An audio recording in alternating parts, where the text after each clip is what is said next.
Wednesday wine day and the middle of the week, and it is May the 11th.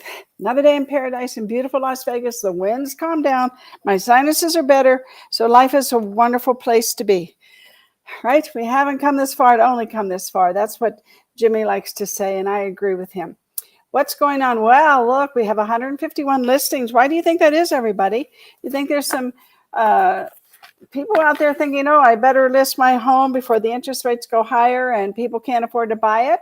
Do you think that might be it? I think that might be it.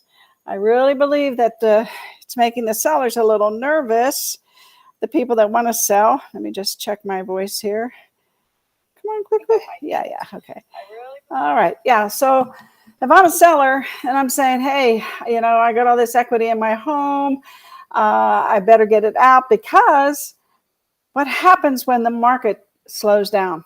Prices sometimes stabilize or even go a little lower. Not much. It's not going to be like 2008 when they went down 40%. That's not going to happen. And we've been over why. There's no bubble there. People aren't going to foreclose on their homes when they have equity in them. So that's why the bubble is the main reason why the bubble is not going to burst. But if 40% of the people in this country own their homes free and clear, lots of factors go into that, but that's not what the point is. 151 people listed their homes, probably because they're a little bit concerned about the market, and they want to make sure that these buyers keep buying, and they're concerned, of course, about the interest rates, and that makes them nervous, because now all of a sudden, a home that was going to, their home, if it's $475,000, the principal and interest at 3% was $1,600. The principal and interest at 6% is $2,200. So that is a big difference, and we're going to get into that in a minute. We're selling 110 homes a day. That's terrific. We closed 110 yesterday, actually. And last year, we were averaging 124 sales a day. We will see if we meet that this year. 139 homes a day in 2021. And this year, we're doing 124 homes a day. So we will see how that all plays out. Because more people may be selling, and we do have buyers. We do have buyers. In fact, let's go and look at what is going on here in our market. Let's see. I'm going to play a little video here today. Got a couple little videos, actually. So let's play this one. I'm going to mute myself. Whoops, got myself in the wrong spot here. Okay, there we go. All right, I'm going to mute myself, and we're going to listen to this short little video. And you might have seen this on the news. And let's. Well, a lot of people keep packing their bags and, moving here to Las Vegas. Moving company Penske put out a list of the top cities that people moved to last year. Las Vegas ranked number 2. Houston beat us out just beat out Vegas last year. Phoenix, Charlotte, and Denver rounding out the top 5. Las Vegas topped this list back in 2020. Have you been to Charlotte? I've never been to Charlotte. Yeah, I don't think I have. I've been to Raleigh-Durham, but I've never been to Charlotte. But I heard great things. Yeah, I have too. All the other places I've been to. Huh? Maybe I'll have to go. That's interesting. Yeah, Denver's really cool. Yeah. Really, very outdoorsy. Mm-hmm. Yeah. Which is probably why I won't be living there. Try it, you'll like it. I had a job offer there, and yeah. I remember that's all they kept saying is, you're going to enjoy the great outdoors, all the hiking and the skiing. You're like, I don't do that stuff. Yeah. So I'm from California. We have spa days. All right, well, we're glad you're here. Yes, yes.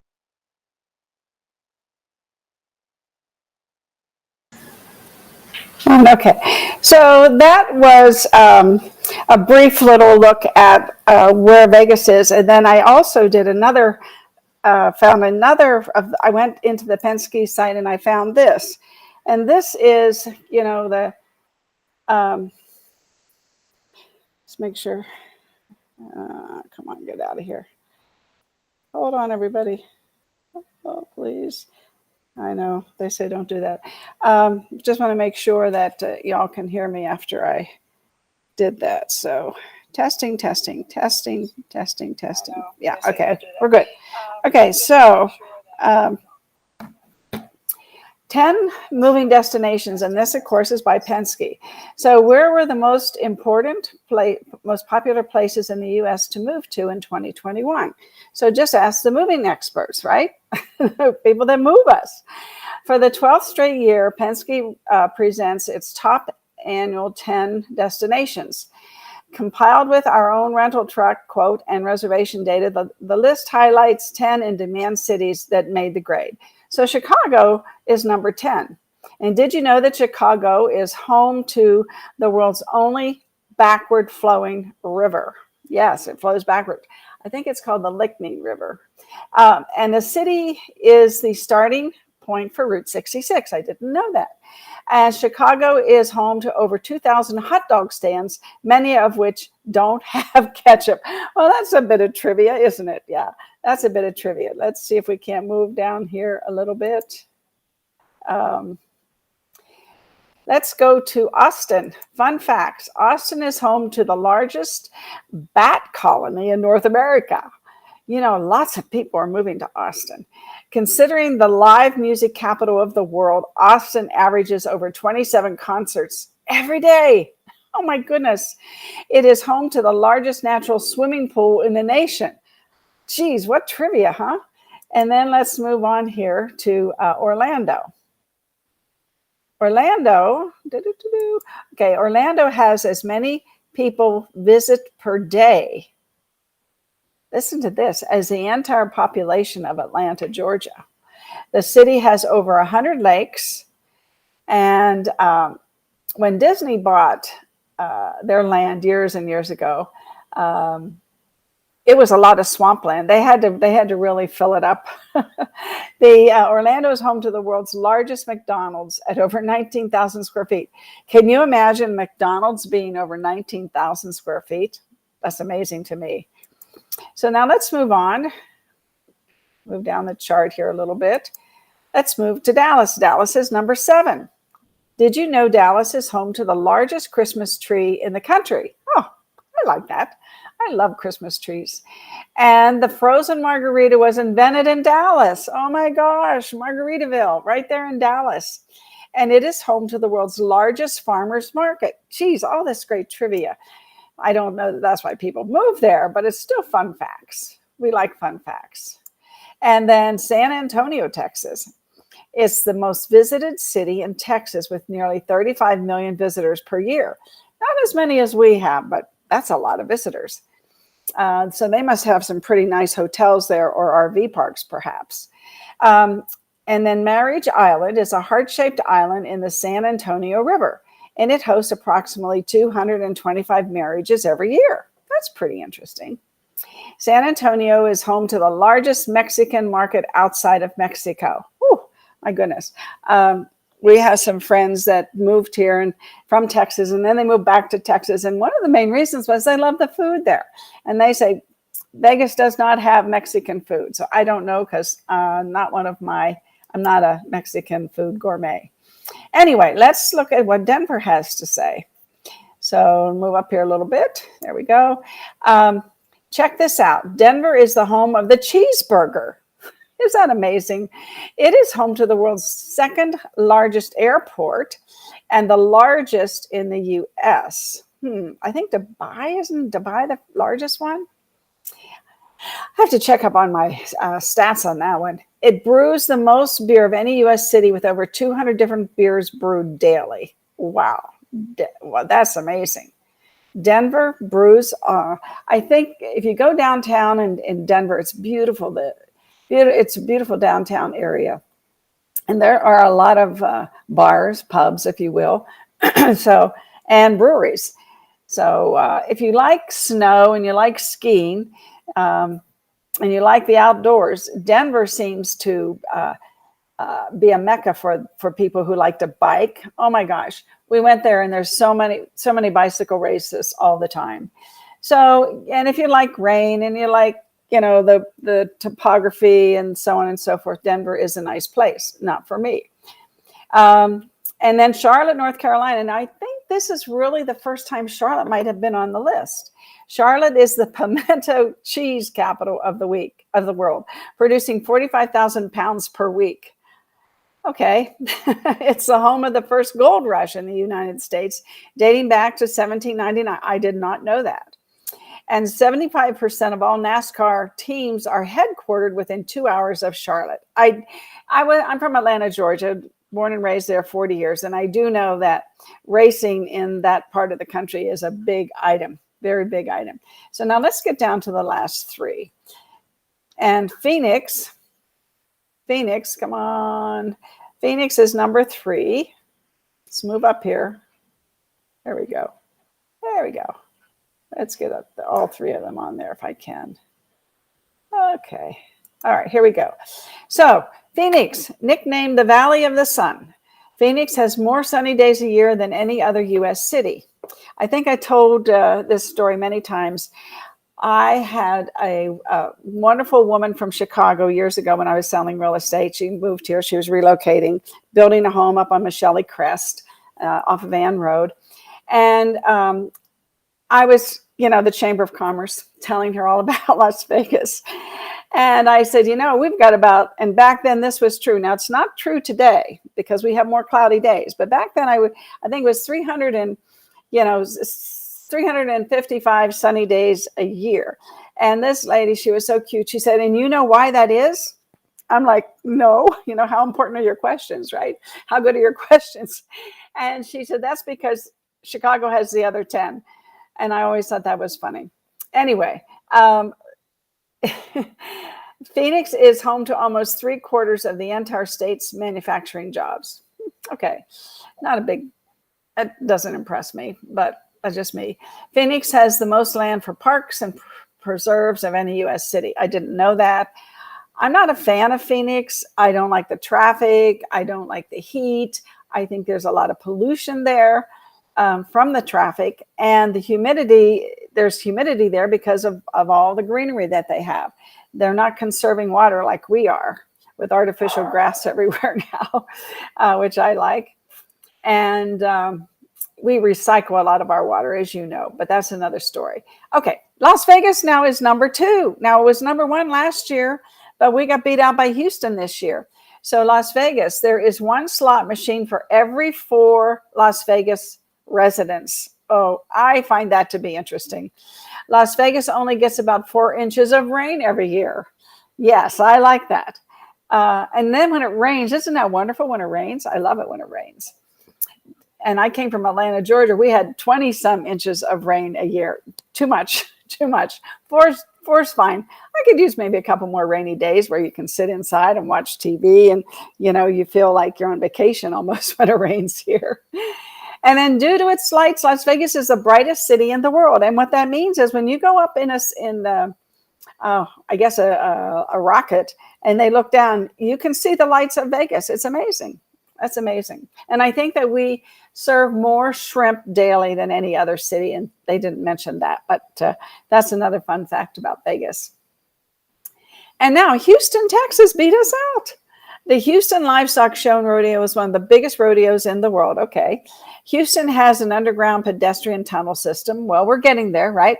The Boring Company, owned by Elon Musk, is boring under our city to give us transportation underneath away from the sun and away from the traffic, right? Officially nicknamed Space City, Houston is the home of NASA's Lyndon B. Johnson Space Center. So I don't know really what the appeal is about Houston this year. I have to figure that one out. I do not know. What that one is. So anyway, those are some fun facts. I'll post this in the group. It's just interesting, when you're out there talking to people, whether it's people are selling their home and moving someplace else. Maybe they're just staying in Vegas. It's just some fun facts to be able to share with other people. So today I wanted to talk about the mortgage interest deduction is a tax incentive for homeowners. And this itemized deduction allows homeowners to count interest they pay on a loan related to building, purchasing, or improving their primary home against taxable income. So that lowers the amount of taxes they owe. Well, I know there's really not, I'm just going to, this is the thing I'm going to show you. You know, I guess you have to find something positive in everything. And if you got a 3% mortgage, you know, in October last year when they were in that, I think they were actually 2.68 in October. I think October was the lowest. But anyway, let's round it up to 3%. And you bought put 20% down, and you bought a home for $475,000. Your mortgage interest at 3% would be $196,754, which is quite a bit of interest over the term of the loan. And then what you paid for that house over 30 years is $576,000.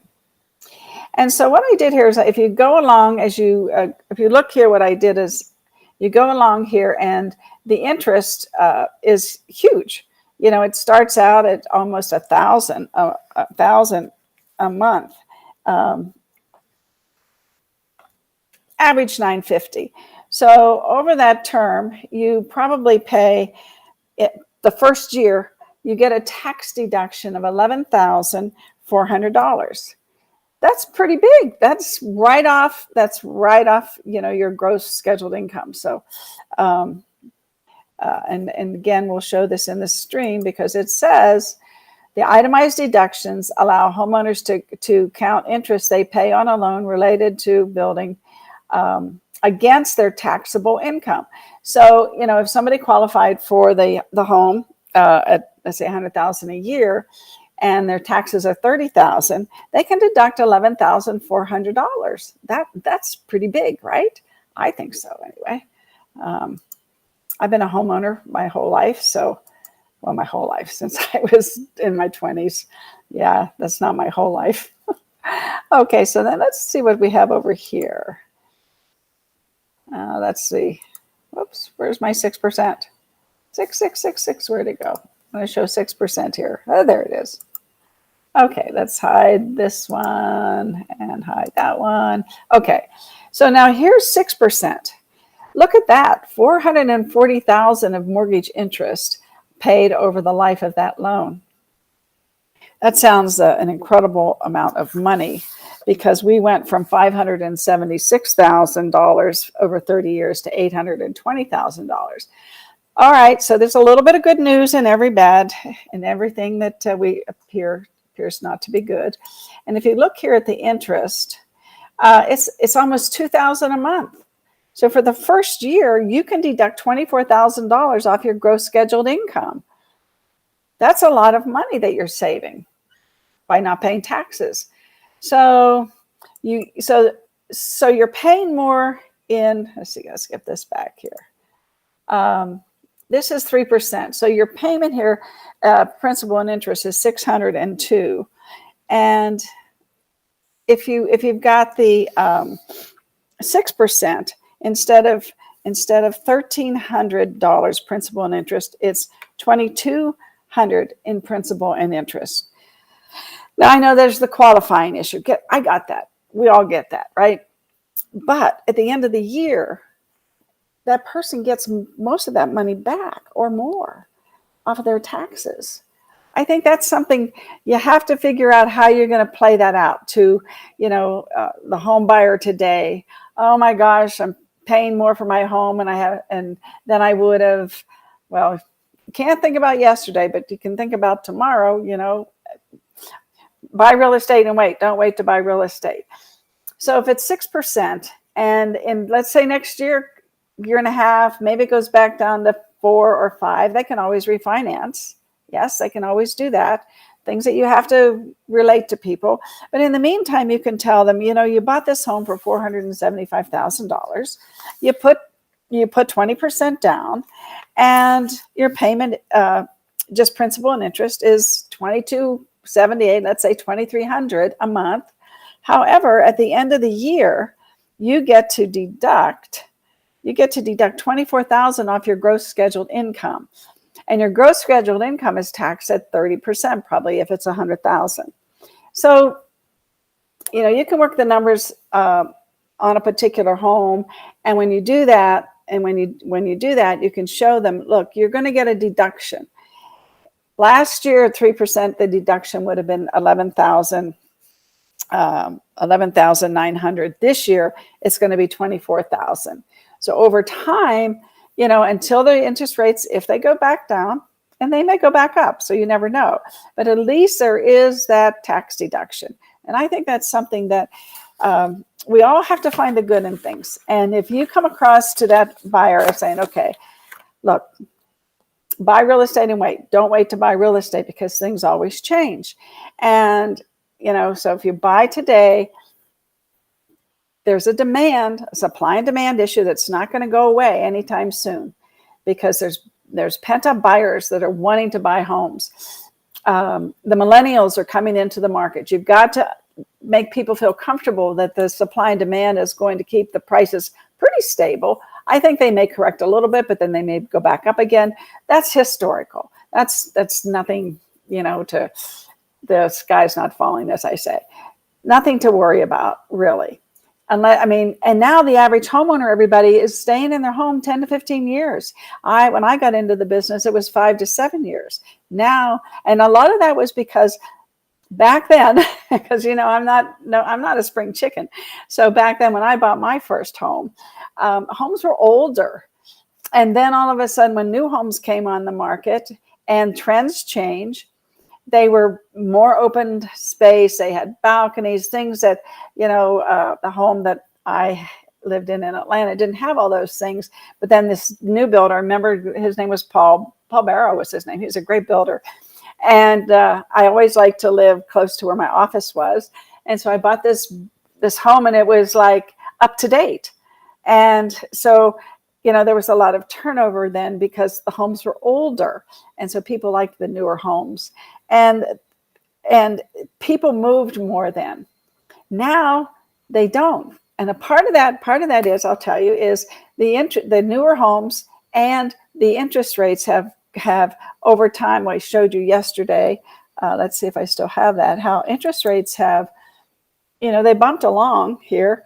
They were high. Look at this, 15%. Oh my gosh. Anyway, that was credit card. 30-year mortgages were 10. That's pretty high. 9. That's pretty high. But anyway, look how they've come down. Now, maybe some of these people that bought in 1996 refinanced over time, and they're still in their homes. But if you figure 10 years, that would be like right around here, and their interest rate is probably around 4 or 5%. Okay, they're probably going to stay in their home right now, right? Because they're living in the payment. So then you have the people that have gained a lot of equity and say, well, I'm going to take all this equity because I need to buy a bigger home, or I need to downsize, or I'm going to move to a retirement community. So the 2%, and I've got more to put down, so I'm still going to have a good payment. So there's lots of things that are going on. And if you watch the show on Friday, watch it again, and because there's a lot of dynamics that go into what's happening in the market. So learn how to tell the story. That's today's message. Learn how to find the positive. And there is going to continue to be a demand. And what I heard Friday was that home builders are not so incentivized new home builders to build homes with the rising prices of their materials, the rising prices of land. And it's just going to create more of a demand if they don't continue to build new homes. And here's the other thing. In Las Vegas, we have a fair amount of land around us. Now, it's not going to last forever, right? And there are BLM auctions from time to time where builders go down and they negotiate. The BLM says, oh, we're going to sell this land. I mean, look at Lake Mead. Look beyond Lake Mead. Who would have thought that when you go west on Lake Mead, you were going to get into the mountains there? It used to be BLM land. So anyway, there's potential my point is that there's potential in Las Vegas, to build more new homes than perhaps other cities who like Phoenix and what have you, that, they don't have the land that we have. We still have room to grow is the point. And it's a beautiful place to live. Newer homes. I know one of the things that I used to tell people, They said, you moved from Atlanta, Georgia to Las Vegas. Well, Las Vegas had newer homes. The streets were straight, right? And for the most part, parallel. And in Atlanta, man, they went winding around, and one street name would turn into another street name. Now, I know we have that in a couple places here, but not like Atlanta. And it was just seemed crowded and cramped. I moved out here to the West, and I saw all the new homes, and I didn't see all the debris along the highways because Atlanta was an old city. And so over time, you can't take care of you. There's just not enough city workers to clean up all the debris around the highways and things. And so when I moved out here, I thought, oh my gosh, first of all, I can see across the whole valley, which to me said, oh, it helps me open up my mind, to possibilities. Seriously. And that really had an effect on me from a positive attitude, which I am a positive person because I even used to teach positive thinking. And so it just gave me another dimension. I felt, my gosh, the sky's not the limit, right? Anyway, that was a wonderful thing. And it was so clean. Las Vegas is a clean city. Let me tell you, you drive down the streets of Las Vegas, and then you go drive down the streets of places in New Jersey with all the debris and everything, because they can't keep up with it. And things are old. We went to Cleveland in 2018 when John had his operation. It's old. The homes aren't kept up. The yards aren't nice. I mean, this town has so many benefits, and that's why people are moving here. That's why we're number 2, like we said earlier in the show, right? We're number 2. Why? Because Vegas is beautiful. And I think we'll be back at number 1 again. That's my bet. We'll be back at number 1, where people move to. I love you all. Have a wonderful day. I hope I added some value today. Just give me a like, make comments. I'm going to load some of this stuff into the group. So if you're on YouTube and you want to go to my Facebook group, a lot of this material is available for you to use and share with your clients, and or if you're a broker, with your agents. And let's just spread the good news. Okay, everybody, have a great day. It's wine day, wind down day, or wine